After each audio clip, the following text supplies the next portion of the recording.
تو اسپین کو عیسائیوں نے نہیں تباہ کیا تھا، اسپین کو خود مسلمانوں نے تباہ کیا تھا کہ آپس میں لڑے جا رہے ہیں، لڑے جا رہے ہیں، لڑے جا رہے ہیں، کبھی جاگیروں پر، کبھی مذہب پر، کبھی سیاست پر، حتیٰ کہ اللہ تعالیٰ نے کوڑے کی طرح اٹھا کے باہر پھینک دیا۔ 800 سال جہاں اسلام کا نام تھا وہاں ایک کلمہ پڑھنے والا باقی نہ رہا، اور مسجد قرطبہ جہاں 800 سال اللہ رسول کی باتیں گونجیں، ان گناہگار آنکھوں سے وہاں گرجا دیکھ کے آیا ہوں، بت پڑے ہوئے دیکھ کے آیا ہوں، اور غرناطہ کی جامع مسجد جہاں سینکڑوں سال اللہ اللہ گونجتا رہا، وہاں فرڈینینڈ اور اس کی بیوی ازابیلا کی قبریں ہیں، انہوں نے آخری ریاست غرناطہ کو فتح کیا تھا۔ میری بات اگر جوان سن رہے ہیں، بوڑھے سن رہے ہیں، علماء سن رہے ہیں، عوام سن رہے ہیں، نفرتیں مٹاؤ بڑھاؤ نہیں، نفرتیں مٹاؤ بڑھاؤ نہیں۔ تو اس تسلسل میں ایک بات میں نے گھریلو شروع کی ہوئی تھی، تو میں آج اس کو پھر کہنا چاہتا ہوں کہ اللہ کرے اس مغفرت کے 10 دن میں ہم بھی معاف کرنے والے بن جائیں، کہ طلاق ایک بہت بڑا سبب ہو چکا ہے لڑائی کا، نفرت کا، کیونکہ عام طور پہ طلاقیں دی جاتی ہیں ناجائز ظلماً، بہت کم جینون وجہ ہوتی ہے، اور جینون وجہ کی میں تائید کرتا ہوں کہ اگر جینون وجہ ہو جائے اور واقعتاً گزارا نہیں ہو رہا، پھر ماں باپ کو بچیوں کو مجبور نہیں کرنا چاہیے۔ کچھ عرصہ پہلے ہی ایک بچی نے مجھ سے فون پر بات کی کہ میرے خامند کا رویہ بہت غلط ہے، میرے 4 بچے ہیں لیکن میں روزانہ نہیں مرنا چاہتی، میں ایک دفعہ مرنا چاہتی ہوں، میں اس سے طلاق لینا چاہتی ہوں، میرا اس کے ساتھ کوئی گزارا نہیں، لیکن میرے ماں باپ کہتے ہیں گزارا کر، گزارا کر، قربانی کا بکرا بن جا، قربانی کا بکرا بن جا، ان بچوں کے لیے قربانی کا بکرا بن جا۔ کیا میری ذاتی کوئی زندگی نہیں؟ کیا اللہ نے میری جان کا میرے اوپر کوئی حق نہیں رکھا؟ میں نے کہا بالکل رکھا ہے، اللہ نے تمہیں حق دیا ہے، تم طلاق لے سکتی ہو۔ ایسے موقعوں پہ ماں باپ کو یہ ظلم نہیں کرنا چاہیے کہ پریشر دے رہے ہیں کہ نہیں گزارا کر، نہیں گزارا کر، بعد میں کون تجھے سنبھالے گا۔ بات تو اللہ کو پتہ ہے کل کیا ہونے والا ہے، لیکن آپ اپنی بچی کو روزانہ کیوں ذبح ہونے کے لیے چھوڑ رہے ہیں؟ بعض انسان ایسے ہوتے ہیں کہ ان کا مزاج اتنا پختہ ہو چکا ہوتا ہے کہ وہ اس بد اخلاقی سے نہیں ہٹتے، تو اس میں اپنی بچیوں کو ذبح کرنا یہ ماں باپ کا بہت بڑا ظلم ہے، بہت بڑی زیادتی ہے، یہ نہیں کرنا چاہیے، یہ نہیں کرنا چاہیے، یہ نہیں کرنا چاہیے۔ تو اس پر میں ایک واقعہ سنانا چاہتا ہوں کہ یہ اللہ کے محبوب بندوں میں یہ واقعات ہیں جو میں سنا، اور حضرت حبیبہ بنت سہل رضی اللہ تعالیٰ عنہا، یہ بخاری شریف کی روایت، ان کے خاوند تھے ثابت بن قیس بن شماس، جنگ بدر کے شریک، اور یمامہ کی جنگ میں شہید ہوئے۔ حاضر ہوئے، یا رسول اللہ میرا خاوند کہ دین کا کوئی مسئلہ نہیں، اخلاق کا کوئی مسئلہ نہیں، مجھے اچھا نہیں لگتا۔ انہوں نے کچھ ایک دفعہ پٹائی کر دی، اس پٹائی سے ایسا دل ٹوٹا کیا کہ اللہ کے نبی کے سامنے عرض کی کہ یا رسول اللہ اب میرا دل نہیں کر رہا اس کے ساتھ رہنے کو، کہ جب دل ٹوٹتا ہے تو پھر بہت کم ہی جڑتا ہے، تم برائے مہربانی مجھے علیحدہ کیا جائے۔ اللہ کے نبی ناراض نہیں ہوئے کہ تو ثابت کے جیسے صحابی سے طلاق مانگتی ہے، چل گزارا کر، چل گزارا کر، پہلا خلا اسلام کا۔ آپ نے فرمایا اس نے تمہیں مہر میں باغ دیا تھا، باغ اس کو واپس کرتی ہے؟ کہ جی کرتی ہوں، میں باغ واپس کرتی ہوں۔ آپ نے کہا اس کو طلاق دو، تو آپ نے خود طلاق دلوائی، باغ ان کو واپس کروایا، اور بچی کو طلاق دلوائی، اسے آزاد کی۔ تو اللہ کے واسطے آپ خود اللہ کے نبی کی سیرت پڑھا کریں، یہ والدین پڑھیں، یہ بچے پڑھیں، یہ بچیاں پڑھیں، انہیں پتہ تو چلے کہ زندگی گزارنی کیسے ہے، کائنات کے عظیم سردار نے زندگی کیسے گزاری، کیا اصول بتائے۔ ہم اپنے پنجابی طریقوں میں گم ہیں، پٹھان اپنے پٹھانی طریقوں میں گم ہیں، سندھی اپنے سندھی طریقوں میں، بلوچ اپنے بلوچی طریقوں میں، پہاڑی اپنے پہاڑی طریقوں میں گم ہیں۔ تو اللہ کے واسطے بھائیو ہم اپنے نبی کے طریقے پر آئیں۔ لَقَدْ كَانَ لَكُمْ فِي رَسُولِ اللَّهِ أُسْوَةٌ حَسَنَةٌ۔ اللہ اللہ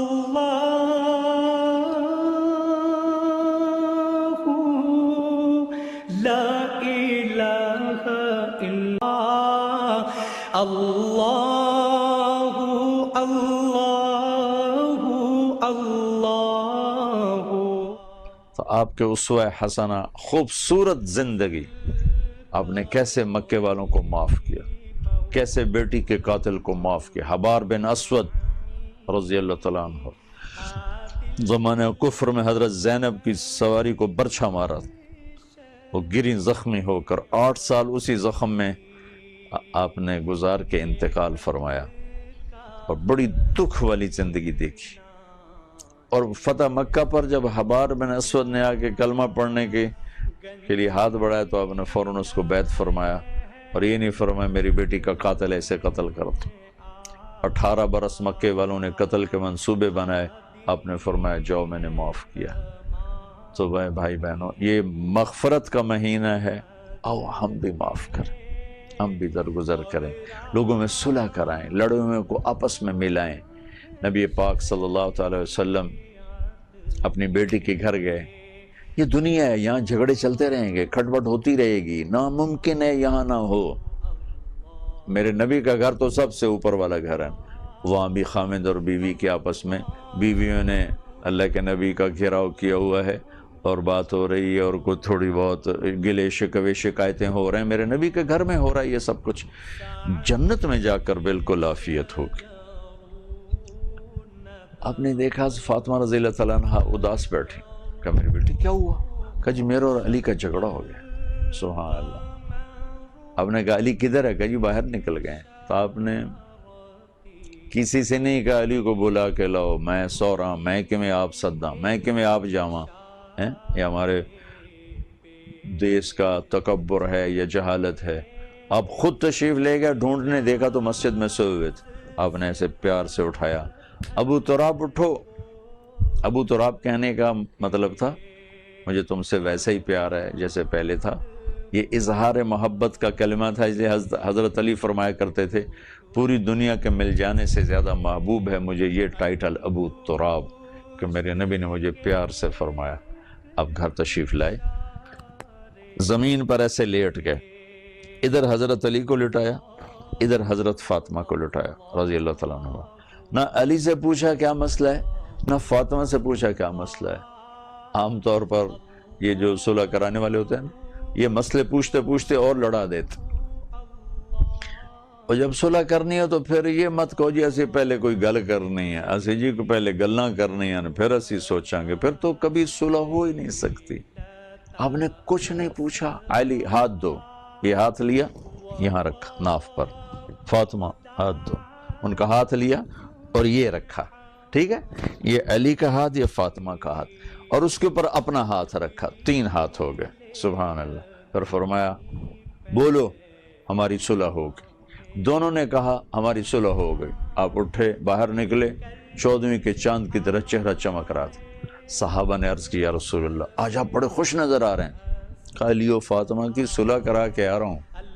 یہ ہے بڑوں کا کام کہ اگر چھوٹے آپس میں جھگڑ پڑیں صلح کرائیں، بڑے جھگڑ پڑیں تو بچے صلح کرائیں۔ ماں باپ میں کوئی اونچ نیچ ہو جائے بچے پاؤں پڑ جائیں، بچوں میں کوئی اونچ نیچ ہو جائے بڑے ان کے سر پر شفقت کا ہاتھ رکھیں۔ آؤ بھائی اپنے دیس کو لڑائی سے، جھگڑوں سے نکالیں، نفرتوں سے نکالیں۔ نہ مذہب کے نام پہ نفرت ہو، نہ سیاست کے نام پر، نہ قوم کے نام پر، نہ کسی سے حسد کریں، نہ کسی سے بغض رکھیں، نہ کسی سے نفرت کریں۔ معاف کرو، معاف کرو، کہ اللہ تو مجھے معاف کر، میں تیرے بندوں کو معاف کر رہا ہوں۔ جہنم کوئی چھوٹی موٹی چیز تو نہیں ہے، اگر اللہ میں جہنم سے بچا لیتا ہے۔ ایک حدیث میں آتا ہے اگر جہنم کی دیوار میں سوئی کے ناکے کے برابر سوراخ کر دیا جائے تو اس میں سے جو آگ نکلے گی پوری دنیا کو راکھ بنا دے گی، اور ایک چھوٹا سا جہنم کا پتھر ساری دنیا کے پہاڑوں پہ رکھا جائے تو ساری دنیا کے پہاڑ پگھل کے سیاہ پانی میں تبدیل ہو جائیں گے، اور اگر ایک قطرہ جہنم کے پانی کا زمین پہ گرا دیا جائے تو 7 زمین پر ایک میٹھا پھل پیدا نہیں ہوگا، اور ایک قطرہ میٹھے پانی کا باقی نہیں بچے گا۔ وہ بھڑکتی ہوئی آگ ہے جسے روز بھڑکایا جاتا ہے اور جس کو دیکھ کے فرشتے بھی روتے ہیں، حالانکہ انہیں جانا نہیں ہے۔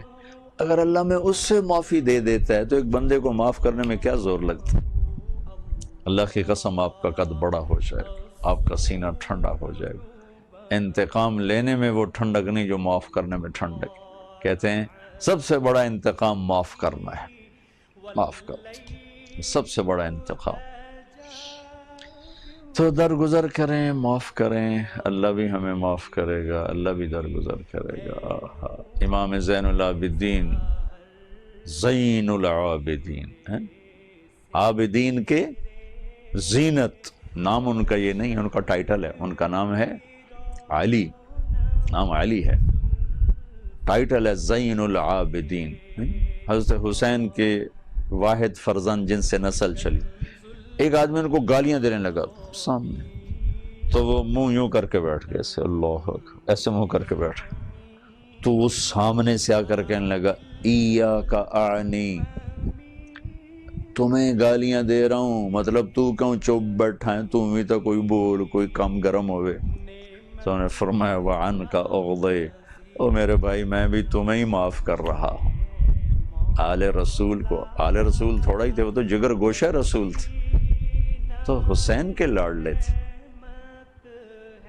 تو ان کو گالی دی جا رہی اور وہ منہ یوں کر کے بیٹھا، وہ آگے گا تینوں کٹی جانا، وہ کرے میں تینوں ہی معاف کیتی جانا، تو ایک دم اس نے پاؤں پکڑے اور چومنا شروع کیا اور کہنے لگا بے شک آل رسول کے یہی اخلاق ہوتے، اہل البیت کے یہی اخلاق ہوتے۔ تو بھائیو اللہ کے واسطے معاف کرنے کو رواج دو، درگزر کرنے کو رواج دو، اور یہ 10 دن ہیں اللہ کی رحمت، بخشش کے جب ہم لوگوں کو معاف کریں گے نا، سب سے پہلے ہم پر بخشش کا انشاءاللہ فیصلہ آئے گا۔ اس نے میرے بندے کو معاف کیا، چل بھائی انہوں تو معاف کر کے جنت دا سرٹیفکیٹ دے دیو۔ معاف کرنا کریں، سیکھیں، معافی کو رواج میں صلح کروائیں، لوگوں میں صلح کروائیں، لڑے ہوں کو مزید نہ لڑائیں، لڑے ہوں میں صلح کروائیں۔ یہ عمل آپ کی ساری رات کی تہجد سے بڑا ہے، سارے سال کے نفلی روزوں سے بڑا ہے، سارے سال کے نفلی صدقوں سے بڑا ہے، کہ میرے نبی کا فرمان ہے کہ آپس میں صلح کرانا ان تمام نفلی عبادات سے بڑھ کر ہے، بڑھیا ہے اور بہتر ہے۔ میری گزارش ہے یہ 10 دن ہم